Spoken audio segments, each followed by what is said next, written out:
Sejak diundangkan secara formal, Undang-Undang Tindak Pidana Kekerasan atau UU TPKS dapat digunakan dan diimplementasikan dalam proses penegakan hukum untuk menangani kasus kekerasan seksual.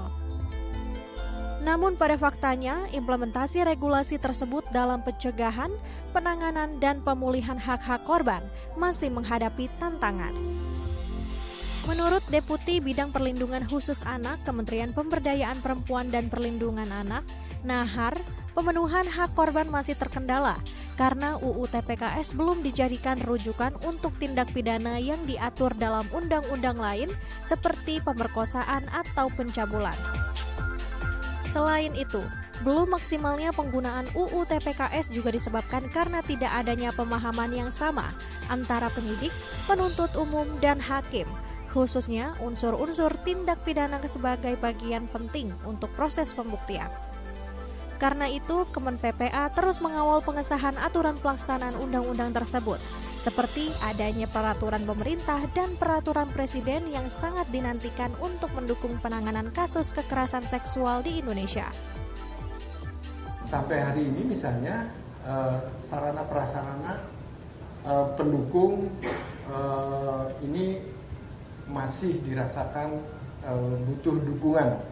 butuh dukungan dari kelengkapan peraturan pemerintah, peraturan pelaksana ini. Jadi di satu daerah misalnya memahami tentang beda antara menyetubuhi anak dan mencabuli anak itu butuh keterangan tambahan, bahkan perlu pelibatan ahli. Ada sejumlah tahapan dalam penyusunan peraturan pelaksana UU TPKS hingga akhirnya diundangkan dalam lembaran negara. Saat ini telah ada 1 perpres yang diundangkan dalam lembaran negara.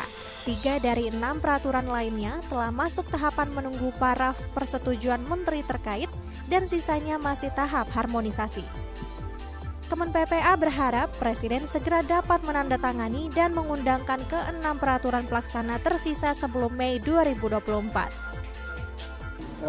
Lalu kemudian melihat atau menyaksikan saksi ya. Jadi kalau saksi itu mengetahui, melihat dan menyaksikan itu lapor.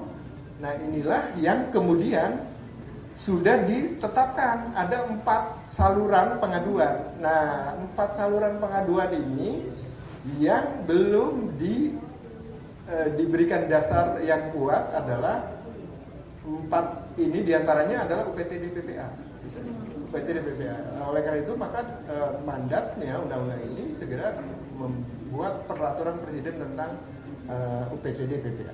Karena salah satu saluran untuk melaporkan kasus kekerasan seksual adalah UPTD PPA. Di tingkat nasional, kalau seandainya kejahatannya sudah trans provinsi, lintas provinsi maupun lintas negara, maka di pusat juga harus ada penyelenggaraan pelayanan terpadu. Nah ini juga perpresnya sedang disiapkan. Media Tawadu, Haryadi Jamal, DAI TV.